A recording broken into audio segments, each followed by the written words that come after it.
Welcome to Central News for Monday, 12th of August. I'm Amy Forrest. In today's news, new migrants keen to develop their English can do so through a new weekly initiative at Hamilton's Garden Place Library. The sessions are the brainchild of Waikato University student Jackson Mason Mackay, who has experience working with migrants and identified a need for an informal venue for migrants to improve their English. Jackson says the sessions have proved to be a very popular meeting place for people from all over the world. So the English Learners Corner is basically a place where a whole bunch of migrants from all over the world who are living in Hamilton come together and talk to university students who can all speak English fluently, and it's basically just an opportunity for English learners to practice their English. It's held at the Garden Place Library every Friday night.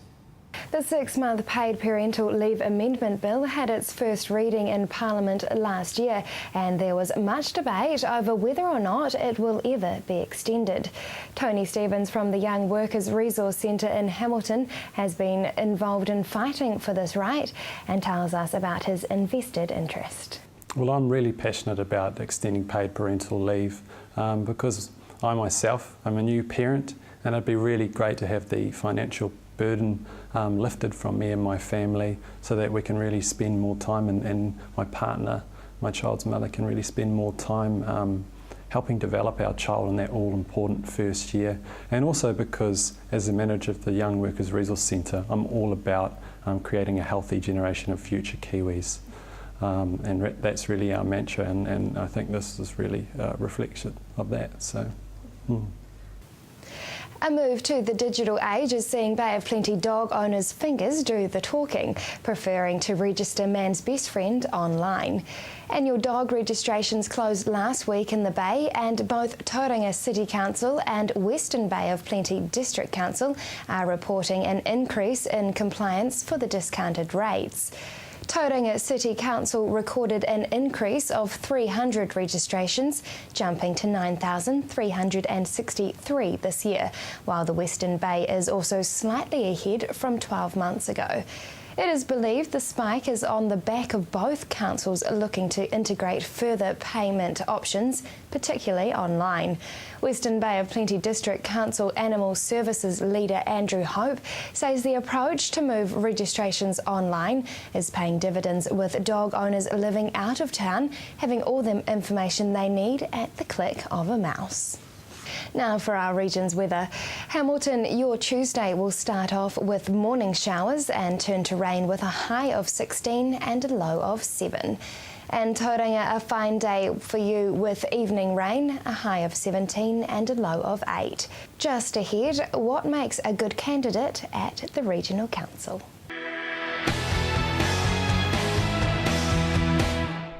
Welcome to Central News on TV Central. One of the most important ways people can take part in the decisions that shape the Waikato region is to get involved in the 2013 council elections being held on the 12th of October this year. There have been some recent changes to the Waikato constituencies. Male Apeni tells us more. All councils are required to undertake a representation review at least every 6 years. And so last year we reviewed our constituencies, which are the geographical areas drawn for electoral and representation purposes. We have seen some changes to the general constituencies, 6 of them, and for the first time in the Waikato region, we have introduced 2 Māori constituencies. So essentially, 14 councillors will be elected from 8 constituencies. And why were these changes made? So the changes were made to provide for fair and effective representation of communities of interest, and in doing so we have achieved better alignment of our constituency boundaries with the boundaries of district and city councils, and we've also achieved improved alignment with river catchment areas. So what are the new constituencies and what areas do they cover? The 6 general constituencies cover Thames Coromandel, Waikato, Hamilton, Waiho, Waipaking Country and Taupo Rotorua. And the 2 new Māori constituencies are Ngā Hauewha and Ngā Taikiuta. So Ngā Tai Ke Uta constituency seems a lot bigger than Ngā Hau e Whā constituency. So will this mean that one will have a bigger job than the other? Well, because every elected member must represent approximately the same number of people, Ngā Tai Ke Uta spans from the top of the Coromandel to National Park and across to Mōkau. But it's important to note that every councillor takes an oath to represent the interests of the whole region, and with technology, our councillors don't necessarily have to travel from A to B to communicate effectively with the people that they represent. So what is the process for being nominated? There are 3 musts. You must be on the parliamentary roll anywhere in New Zealand.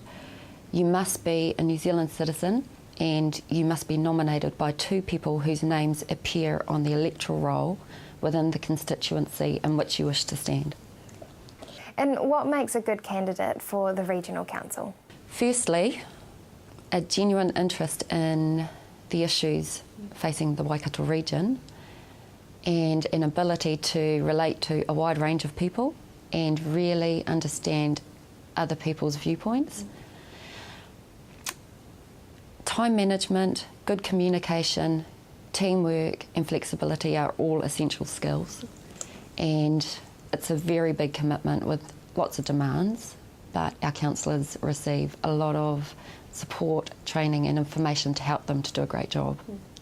Now, for those who don't know, can you clarify what the regional council is and what you do? In a nutshell, the Waikato Regional Council works to create a environment where we can compete globally and care locally. So we do things like regional transport planning, economic development and pest management. We also work with iwi on a number of projects such as the restoration and protection of the Waikato River, and we also undertake things that most people probably don't know, such as public transport and people's safety on the water. Now, the council recently put out a pre-election report, so what were some of the key points to come of this? This is a new requirement that has been put forward by government, and so this is the first time that all councils must produce a pre-election report, and the pre-election report will spark debate and inform communities about how we are spending their rates. And the pre-election report contains stuff such as an overview of council's business, financial statements, and provides some information on our major projects. All of this information is really useful for both candidates and for people who wish to vote. So for more information and more detail on what it is that we do and how we do it, I encourage people to have a look at that report on our website at www.waikatoregion.govt.nz. Now, Marley, what are the best ways for people to have a say in what happens in our region? You can get involved by either voting for who represents you in council or by standing for election to council. So the easiest and most effective way to do that is to vote. And if you're enrolled already, you'll receive your voting documents in the post between 20 and 25 September. And if you're not enrolled, you still have time to do so at any New Zealand post shop or online at www.elections.org.nz. Now, what are the key dates that we need to know? Okay, well, don't leave it too late. You've only got until this Friday at noon, the 16th of August, to make changes to the electoral roll or to get your nominations in. And another important key date to remember is that voting closes on the 12th of October, which is a Saturday, and that is also at 12 noon. After the break, nominations at the Matamata Piako District Council.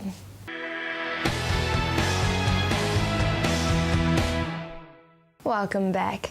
Well, we've heard from the Waikato Regional Council about the perfect candidate, and we also caught up with Sandy Barnes from the Matamata Piako District Council to find out how you can get yourself nominated this year. Candidates need to pick up a nomination paper, either from our offices or off our website. Then they need to get a nominator and a seconder. That person needs to be on the electoral roll and in the ward that the person wants to stand for, or if standing for mayor, someone from across the district, but those people must be on the electoral roll. It's quite confusing, isn't it? Because you almost, you want to do it yourself, you want to stand for council yourself, but you have to be nominated. Yeah, you do. But you're not actually nominating you. No, Nobody's you really can't nominating nominate. you. Yeah, you can't just decide yourself that that's what you're going to do. You have to have a nominator and a seconder. So what are the areas you can stand for in this district? Okay, so for Matamata Piako, we have one mayor, so one position. We have 4 councillors for Matamata, 4 councillors for Morrinsville, and 3 councillors for Te Araha. So those are the positions that we've got now. And so those are all the 3 basic... That's 3 wards. And so what do you reckon makes a good candidate? Don't need any qualifications, just a basic interest in the community, an interest in what council's doing, and I think we just want a good cross-section of candidates from across the district to make up a great council. We don't want too many farmers, too many lawyers, too many accountants. You know, we need a good cross-section, so yeah. Do you have to be quite good at public speaking or that kind of thing? No, not at all. I get you have to speak at a council meeting, but it's with your peers, and it's about issues that the council's discussing, so you're well briefed by staff prior to, so it's just about discussing in a group really. You are invited to functions to speak, but again, that's your choice. Generally it's the mayor or the deputy mayor that do that, but yeah, you don't have to be great at public speaking. We're wanting normal, ordinary people from across our district. And what about planning? Do you think, you know, there's a little bit of planning that goes into the job? You're a little bit of a town planner kind of thing? I guess so. You need to have an interest and need to know what the town's all about. But when you get onto council, you're looking at issues across the 3 towns, so not just from where you're from. But yeah, I guess, you know, an interest in the planning and how things work. And what, when are we allowed to start campaigning? When are those nominators allowed to start? So they can campaign any time now, and some have already started and have been doing that for the last couple of months. Can't put any election signage up until Monday, so that gives a 3-month period from Monday through to the 12th of October of election day. But any other campaigning, we've got bumper stickers out there, we've got cars painted, we've got our little logos and little flyers going out, so yep, any time now. So have you seen any interesting campaigns over your years?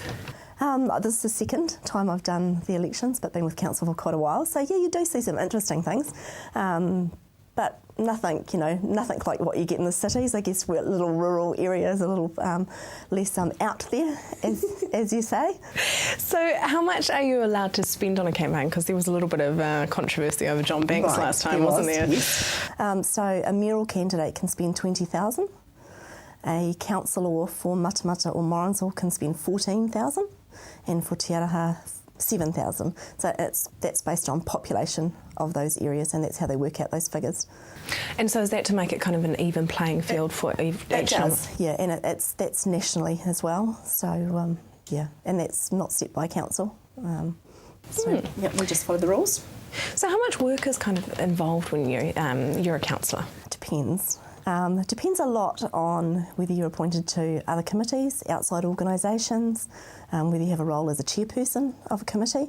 But what we did with our candidates when we invited them to briefing evenings, we said that generally about 15 hours a week. So there's a bit of reading when the agendas come out, attending the meetings, so generally on a Wednesday, not a full day, but probably 6 hours on a Wednesday. Then there's functions, there's a bit of there's workshops, there's briefing sessions, and so yeah, generally around about 15 hours a week. So it's kind of a part-time position, you know? It is. The mayor would be a full-time position, but the councillor's, a part-time position. And what exactly is the role of a councillor in, the Matamata Piako district? Okay, so councillors are setting bylaws. They're the ones doing the planning for what will happen for our district now and into the future. So bylaws, district plans, long-term financial planning, so that type of type of role. And so they're just basically putting their input into it and looking at all the information and that kind of thing, and just... So staff will be coming to them with suggestions on, forward planning, long-term suggestions for things, sewage plants that are going to need to be done in the next, however many years. And it's their role just to sit there and debate the issues and say, yes, this is a good idea, no, that one can wait, and put together the plan for the future on how our district's going to look. It's quite a big responsibility, isn't it? It is huge. And I suppose it's not quite as big as the mayor. So what does a mayor do in Matamata Piako? So the mayor's the team leader, effectively, of the council, and an advocate for the community as a whole. So if we have any national issues or international issues, or we have people come along, basically the mayor is the advocate on behalf of our community for those types of things. And Hugh's done a very good job for the last 15 He years. has, fantastic job, yes. But he's retiring, so he is. We're looking for a new mayor. We're looking for a new mayor, and we do have some nominations in now, although we're still obviously looking for some more. So yeah, a little bit slow with nominations at the moment. So yeah, encourage anyone out there who is looking to get their nomination in. Well, I won't be standing, but I will encourage everyone else out there too. Thank you very much, Hilary. Sandy. Up next, Web.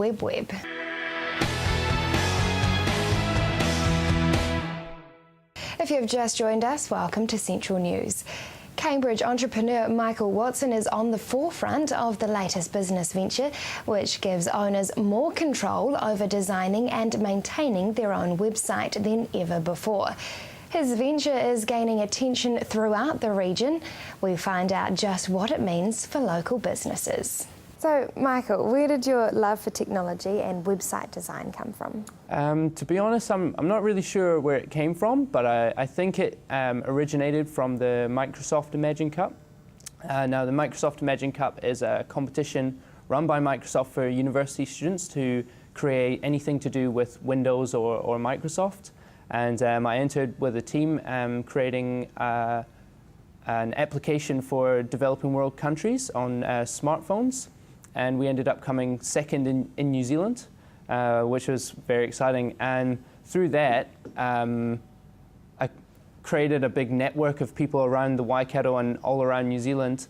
And one of the people I met was Tom Lahore. And Tom is a bit of a tech entrepreneur. He's a technical genius. And he really pushed me into website design. But that came about after the NS48. The NS48 is a business startup competition run here in Hamilton, and you get 48 hours to come up with a business plan from scratch. And we ended up winning and won over $30,000 worth of prizes. So, yeah, very exciting. So what was your first project that came about in the Innis 48-hour business startup competition? So the NS48, we came up with an online immigration advisory system. So it's never been done before, but what we're aiming at doing is bringing immigration advisors online via a website portal and giving advice to people online, basically. At the moment, we're in incubation with Soda Inc. and validating, and we're creating the website, which should hopefully go live this week, and count the click-through rates and see how popular it is. Yeah. So the ideas from this project led to your next creation, Web. Tell us about this venture. So Web is a website design business, and it was started by myself and Tom. So the inspiration came from the NS48 and seeing how well we worked together and the networks that we built there. Tom has years and years of design, website design experience, so really banking on Tom and his experience, and what I add to it is a new business model where I can bring in people from all different industries and then just bring them in whenever we need them. So we do graphic design and printing on top of the website design and hosting as well. And how do you hope it will change the way people do business? Well, I think it's already changing the way that everyone does business. If you're not online, you're invisible. That's the point that we express to customers. You know, if you're not online, it's like you don't exist. It's like you don't have a sign out the front of your shop. Most of the retail is moving online, and even if people are still coming into your shop to buy something, they will have researched it online. So you really need to have an online presence. It's vital in today's business world. What do you hope the future will hold for Web? What the future will hold for Web? Hopefully lots of happy customers. Yeah. Do you have plans for the future to create some more projects that will change the way we do business as well? Oh, absolutely. I think of myself as a bit of an entrepreneur. So I love starting businesses, and businesses is what I'm passionate about, and got an innovative mind. So hopefully I'll think of many other ways to change the business world. So what's in the pipelines? Not at the moment, apart from the immigration advisory business and Web. So I'm flat out with that at the moment, but sometime in the future I'll be doing something else. Yeah. Now tell us about SODA. SODA is a business incubator here in town, and what SODA does is help start-up businesses and provides mentorship and gives you a direction in where your business is going to go. So we won our business incubation through the Innis 48 that was run by SODA, and it's just been such a fantastic time. They've helped us so much in just building our knowledge and understanding of the business world, a network of people, like-minded people. Now, what are you studying here at the Waikato University? Here at university, I'm studying BMS, which is a Bachelor of Management Studies, and I'm double majoring in International Management and Management Communication, and I'm double specialising on top of that in German and Spanish. And how has this helped with your business ventures, or may help in the future? Well, at the business school here at Waikato, I've learned a lot of business skills, and what gives me an advantage over other students is that I can reflectively learn here at university, and then in the businesses I can put it into practice and actively learn. And the languages? And the languages are great for networking, and they're brilliant for the business world because it builds an instant relationship. When you can speak to someone in their native tongue, it just it gives you that edge over other people. And how can viewers find out more information about your business? To find out more, contact info@webweb.co.nz or follow us on Facebook. That is the news for today. We really want you to be involved, so like us on Facebook and let us know your views. If you have any news, including your own video or photos, go to our website and hit upload. Thanks for joining us. I'll be back tomorrow with more guests from in and around the region. I'm Amy Forrest. Have a lovely evening.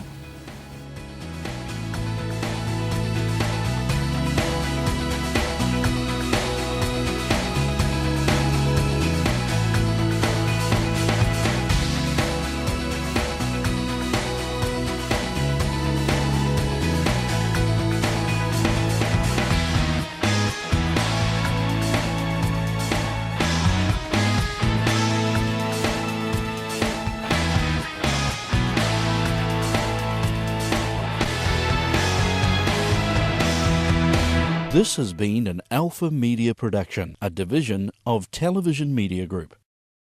Supporting local content so you can see more of New Zealand on air.